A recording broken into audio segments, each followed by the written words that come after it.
PSG 1, Manchester United 2, and it's a case of deja vu. Second time we come to Paris, and it's the second time that we beat them in a row. And this was a much better performance from the first time we came to Paris. You know, when we went to Paris, when it was 2 seasons ago, and we beat them in that classic of a match. It wasn't a good performance at all. We were outplayed in both legs. We were outplayed, but this was a totally different story, a totally different team as well. And I think that you have to give credit to Ole Gunnar Solskjaer. I'm his biggest critic. But today I have to tip my hat down to Ole Gunnar Solskjaer, and I have to say, well done, Ole Gunnar Solskjaer. Well done. I think it was a magnificent job. I mean, from the way his team selection, his selection of players was spot on. The formation change was spot on. The tactics was spot on. So, you know, it is a much better performance. We control this game. The first half was under our control. And you do not need to have the ball to control the game. You can control a game without the ball. The fact that you are stopping the opposition from doing what they want to do, that means you are controlling them. And that's what we've done with PSG, especially the first half. We controlled them. They did not do what they wanted to do because we negated them. And that's down to Oli. So I can even say majority of the game. Yes, there were moments, especially when the own goal went in. They came back into the game. But let's just talk about the goals now. The first goal, penalty. What can we say? But you know one thing about penalty, guys, and I want to also tell you all this, that I tweeted it. I said penalties is not sustainable. You can't base your games on penalties. You can't rely on penalties to win you games in the future and to win you trophies. No, you will never achieve your objectives for the season relying on penalties. You will achieve your objectives for the season having a style of play and having a system. And so in saying that, I'm putting that one side. I don't get happy when we get penalties. I don't get happy when we win games by penalties. I get happy when we win games creating clear chances. That's when I get happy, because that's sustainable. A penalty is not sustainable. We saw it last season. At the end of last season, we were winning games by penalties. Came to Sevilla where we needed to win. The objective was for us to win the Europa. We could not win the Europa because we were relying on penalties. Came to Sevilla where the penalties ran out and they beat us. But I'm saying I'm putting that one side.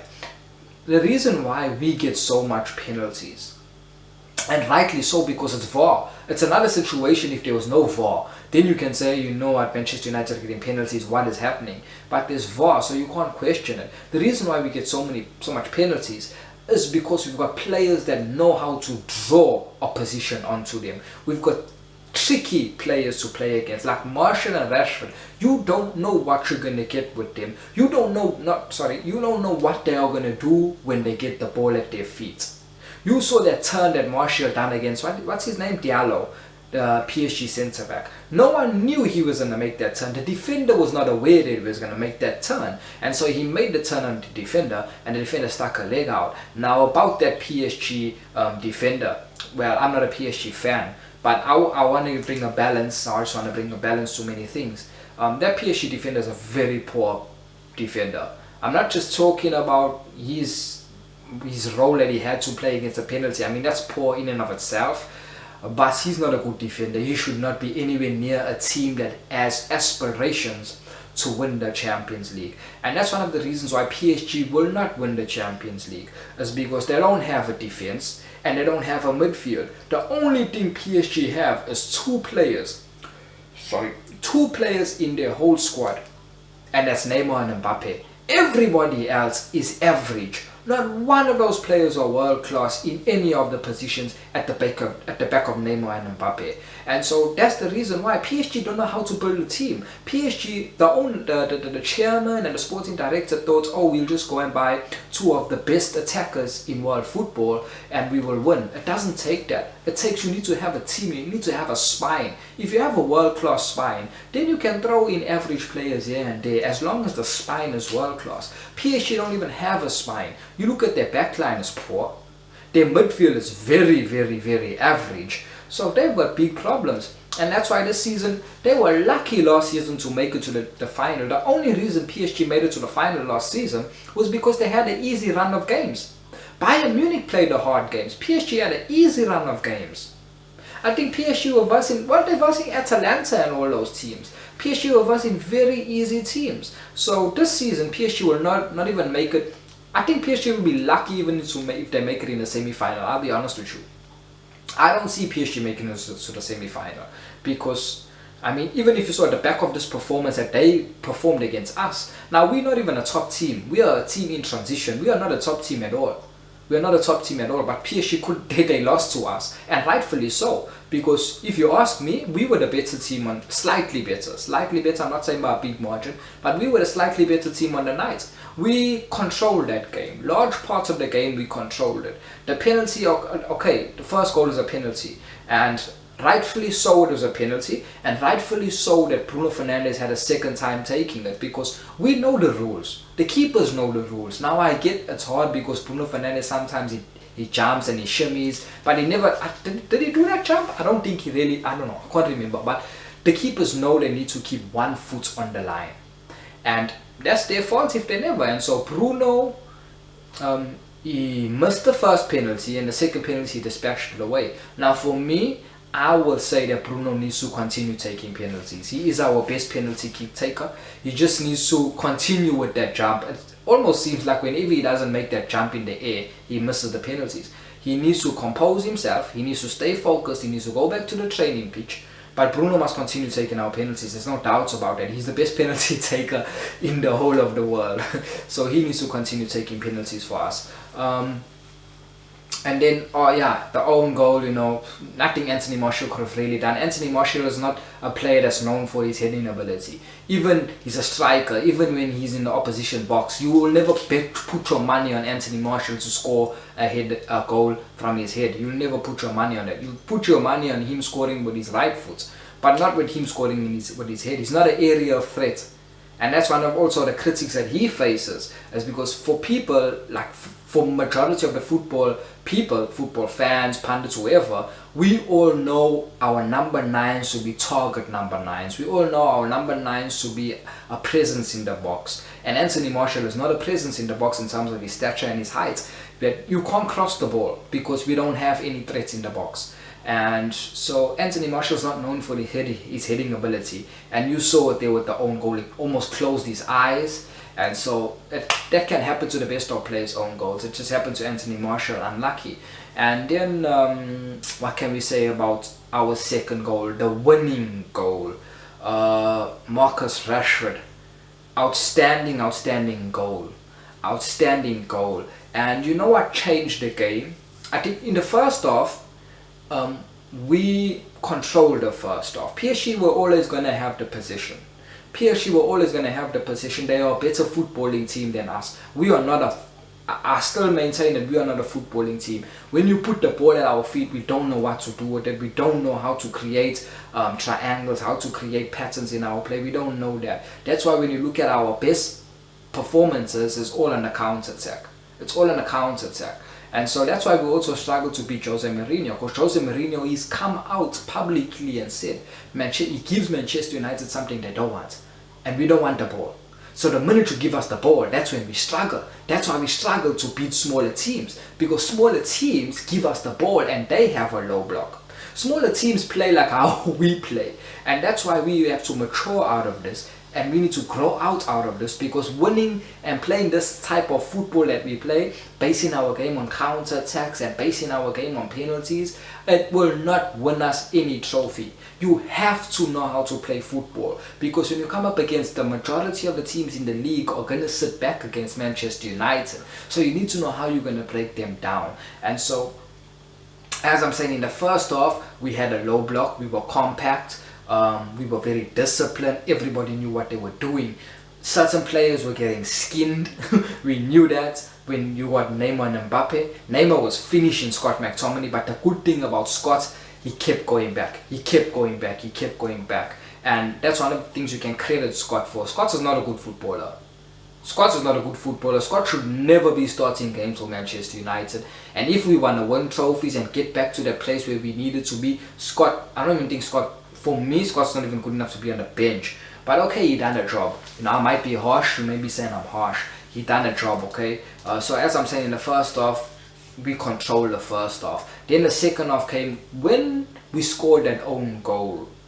That was a changing point for PSG. They came at us. But one thing I will say is that it is a complete performance from us. Our overall good performance from us. A very good performance, because each and every player, they were covering up for each other. It wasn't like, oh, the defenders are doing one job, the midfielders are doing one job. No, they were covering up for each other. And they were making sure that the spaces in behind are not much, because Neymar and Mbappe, they want that. They want space, you know. And so the gaps between our lines were very small. And so PSG couldn't do much. There were opportunities where there were times where PSG opened us up, but I think it was maximum 2. Other than that, we did not allow them to open us up. We did not allow them to play the smooth rhythm football where they want to get in the rhythm and they want to move and pass the ball. We did not allow them to do that, and that's why I'm saying well done and credit to Ole Gunnar Solskjaer. And then when Oli made the substitution to bring Paul Pogba on, that's when the game changed for us. We changed the system. We went to a back 4 and we played a diamond. We had 4 midfielders. We had Bruno Fernandes on the top, we had Paul Pogba on the left, we had Fred on the right, and we had Scott McTominay at the base of the midfield at the CDM role. And we had Marcus Rashford and Anthony Martial on the top. And when we done that, the balance of play shifted to us. The momentum shifted to us because we changed our shape. PSG did not know how to handle us in that. And you know, we had very good players on. Paul Pogba was one of our best players in the team, and so once you put him on, obviously we saw the impact that he made when he came on. He was holding the ball well, he was moving the ball well, he gave the assist to Marcus Rashford because he was holding the ball up. He drew a couple of players to him and he laid it off to Marcus Rashford. That's what Paul Pogba gives you. And so I honestly think that Ole Gunnar Solskjaer is warming up to us playing a diamond. I do think a diamond can work. I do think that we need to play the diamond more often, because it's Paul Pogba will be playing in his best position, which is the left of a midfield, and freedom to go forward. And I think if you can put Donny van der Beek in there and take maybe Scott McTominay or Fred out, one of them, preferably take Scott out and put Donny van der Beek, I really think that we can break down teams, and I really think that we will play better football because we'll have players there that can play with each other. Bruno Fernandes, Paul Pogba, Donny van der Beek, they can play with each other. They think about along the same line. So I do think Ole Gunnar Solskjaer is warming himself up to playing this midfield diamond. It did work with PSG today. When he changed it, when he changed from the back 5 and he went to the diamond in the midfield, it did work. That's how we won the game. Paul Pogba came on, and this is the second time Paul Pogba has come off the bench, and it's the second time that he has performed well coming off the bench and impacted the game in a positive way coming off the bench. The situation with him, you know, I don't know what is it. I know he performed poorly at the start of the season, but so did Maguire. And so did a couple of other players that are still playing in the team, and you've seen that they've ridden that out now. Wan-Bissaka started the season off very poorly, but he put a top class performance in against PSG tonight. So the situation with Pogba, I feel, it's not that Paul Pogba was playing bad. I feel the situation is because he disrespected the club by saying that his dream is to play for Real Madrid, and the fact that he's not signing a new contract, the fact that the club had to extend his contract by 1 year to take that option to extend it by 1 year tells us that he's not signing a new contract. So I think that the fact that he's not doing that, and Oli doesn't see him in the future plans, and the main reason is that he disrespected the club by saying he has to play for Real Madrid. I think that's the reason why Ole Gunnar Solskjaer is now benching Paul Pogba. Also, one of the criticisms that I have against Paul Pogba is that he needs to be a team player. He needs to run back. He needs to close people down, and he needs to do it at full speed. Paul Pogba, most of the times, he's jogging around the pitch when he doesn't have the ball at his feet, when he has to press, when he has to go back and make the runs and cover his maybe his fullback went forward and needs to cover his fullback or cover another player. He does not do it with conviction. He does not do it with vroom. He does not do it with oomph. He doesn't do it when he doesn't run at full speed. He's jogging, and that's my criticism of Paul Pogba. And I think he needs to eradicate that from his game. Even if he wants to move away from Manchester United, when who I say is the right move for him, he deserves better. Paul Pogba should be playing for Real Madrid, Barcelona, and all these other teams. So if he wants to go there and he wants a move and he wants someone to buy him in from the market, then he needs to put himself in the best position that he can by playing good football. He's a midfielder, and that's what he needs to understand. He's not a winger, he's not a striker, he's a midfielder. The job of a midfielder is to defend as well. So that's the situation with Paul Pogba. Let me just go through the players, guys. The players, David De Gea, world class, and Dave is back. I'm one of Dave's biggest fans. And for the past 3 seasons, Dave has been poor. He's been letting in goals. His concentration has been poor. He's been making big mistakes that led to goals. One of the seasons, he was the reason why we did not get top 4 when Oli first came. So there's been rightfully so criticisms of David De Gea. But however, David De Gea started this season off as a world-class goalkeeper. There's been no mistakes, and his performances have been excellent. I mean, he made couple saves in this PSG game that were world-class. The one with Kazawa, I think Neymar whipped in that cross, or someone, I think it was Neymar that whipped in the cross, and Kazawa was in point blank range in front of David De Gea, and Dave made the save with his chest. I think the ball hits his chest, and then he went and held the ball. That's world class. And he's made a couple more saves in the game as well. Also, what has improved as well is his distribution, and people are not talking about it. But I'll be the front runner, guys. And I will say that you need to watch David De Gea's distribution. It has improved massively. Massively has his distribution improved. And I can tell you, in the next coming games, you're going to hear the pundits, you're going to hear mainstream media, you're going to hear the other footballing, other YouTube channels also speaking about his distribution. But I'm going to be the front runner and speak about it right now. His distribution has improved massively. Last season he did not have any distribution. We were criticizing him and saying, oh, the new modern day football requires a goalkeeper to be a sweeper keeper. It requires a goalkeeper to start the game from the back and have better distribution. And David De Gea has now improved that, where a couple times in this game with PSG, he started the counter-attacks from his throws and from his kicks. And so just pay attention to that, guys. I'm opening up your eyes. Just pay attention to that. And there was the reports in the news that when the season had ended last season and there was a couple of weeks break, David De Gea took a goalkeeping coach out with him, and he was training, and the things that he was training on was his concentration and his ball work, his distribution, and you can clearly see those two things. His concentration is no more making any mistakes, and his ball work his distribution has been A1 for me. And so I was impressed with David De Gea, top class, world class performance. Then you got Wan-Bissaka, who probably is one of my man of the matches, although I'll give it to another player. But Wan-Bissaka put in a world class defensive performance, a world class. Mbappe couldn't get past him, Neymar couldn't get past him, their left back couldn't get past him. Wonderful world class performance, and it looks like Wan-Bissaka is back now. He started the season off poor. He was one of the players that started off poor, him, Maguire, Pogba, but it looks like Wan-Bissaka is getting back. Look here, Wan-Bissaka is not an attacking fullback. He can't attack, but defensively he is the best. And he showed that tonight against the best attackers. They could not get past him.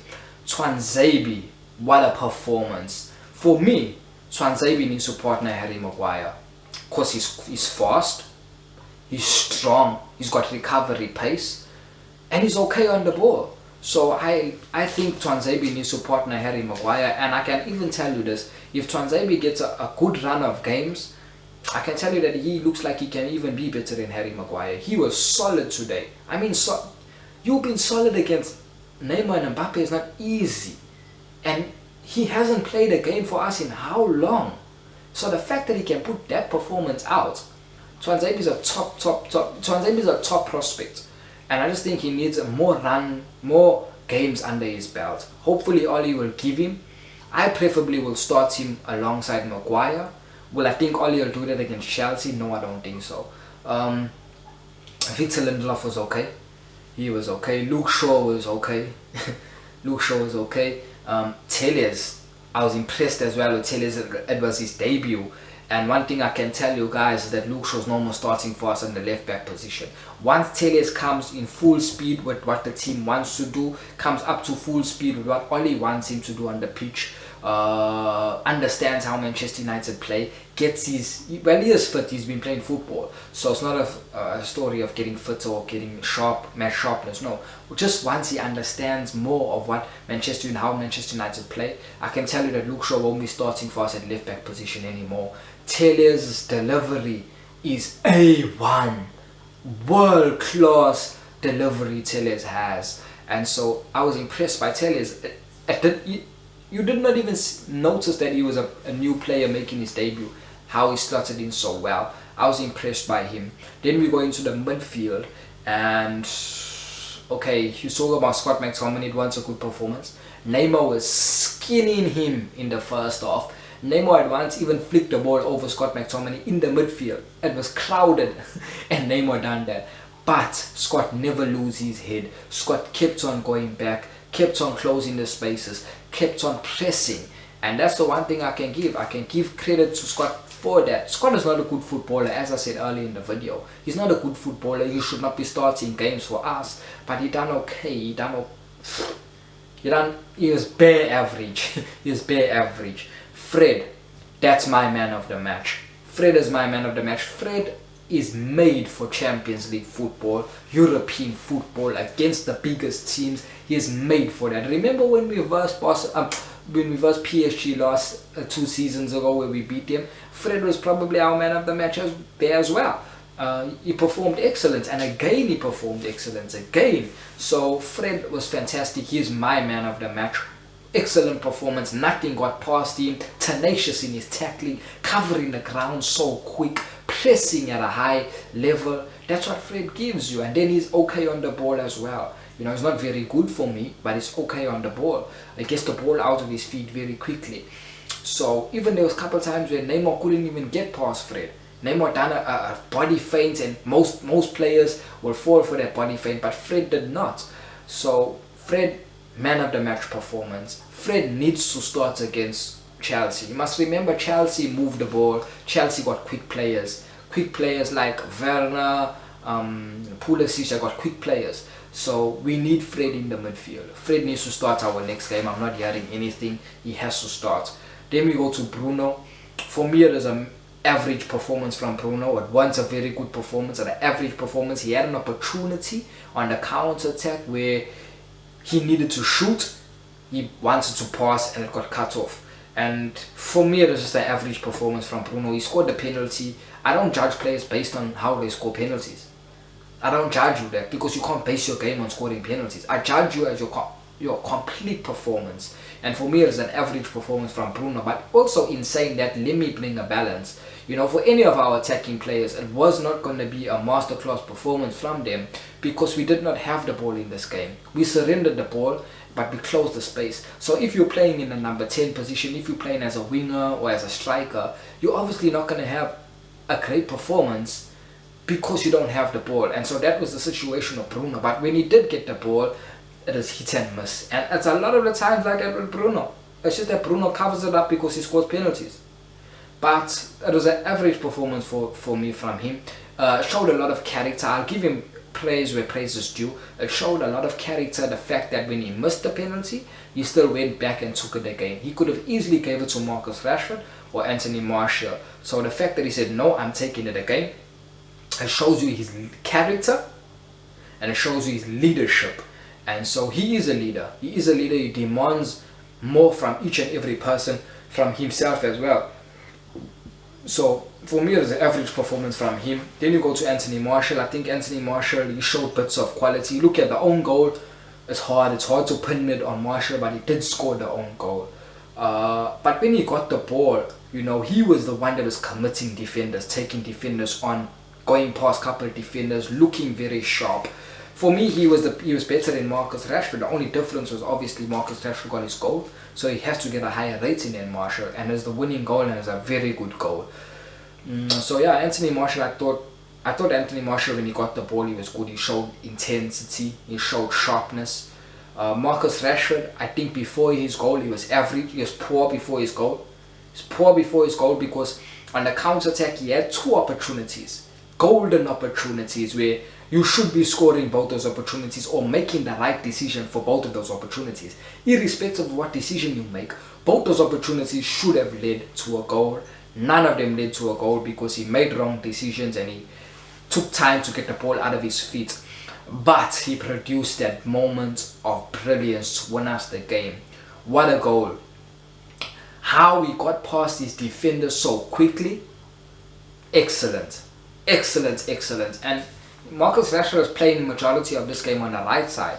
Not a right winger, obviously, as a right forward. So the fact that he can play as a right forward gives Oli also another option. And that's why I'm saying this diamond, we have to warm up to this diamond, because the minute you put Donny van der Beek on the top of the diamond, you put Bruno Fernandes on the right, you put Paul Pogba on the left, and you maybe put Matic or Fred at the base, and you have Marcus Rashford and Anthony Martial up front, I'm telling you, no one is stopping us. I'm telling you, there's too much goals, there's too much creativity there, and you've got Alex Telles bombing forward on the left.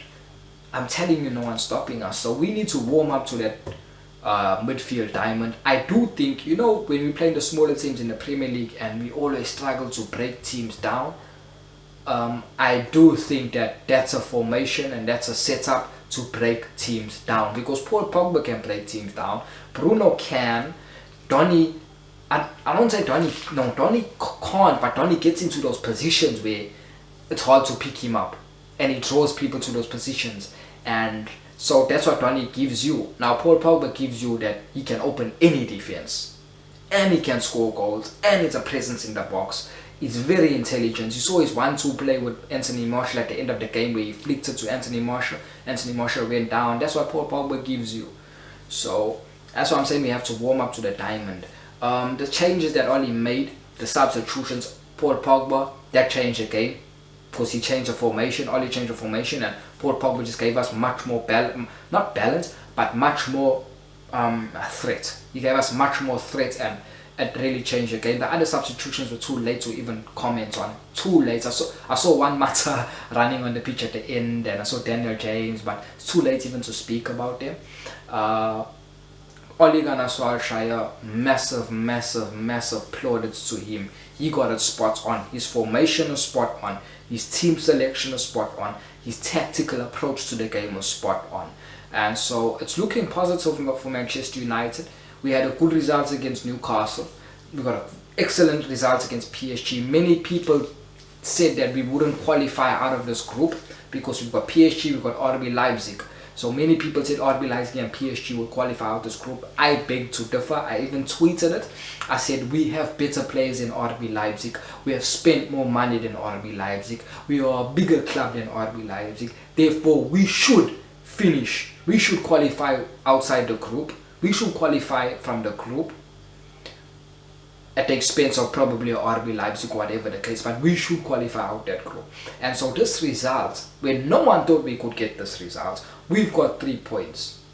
So I'm saying that we will qualify out the group. We might not win the group. We don't need to win the group. The main thing is qualifying out of the group. I do think we will qualify out of the group. It's good times for Manchester United. We've got Chelsea on the weekend. After that, we've got RB Leipzig. Let's see where we are. But we are playing good football. We are playing as a team, and that's what we weren't doing at the beginning of the season. But now we are playing as a team. So let's see, guys. Cheers.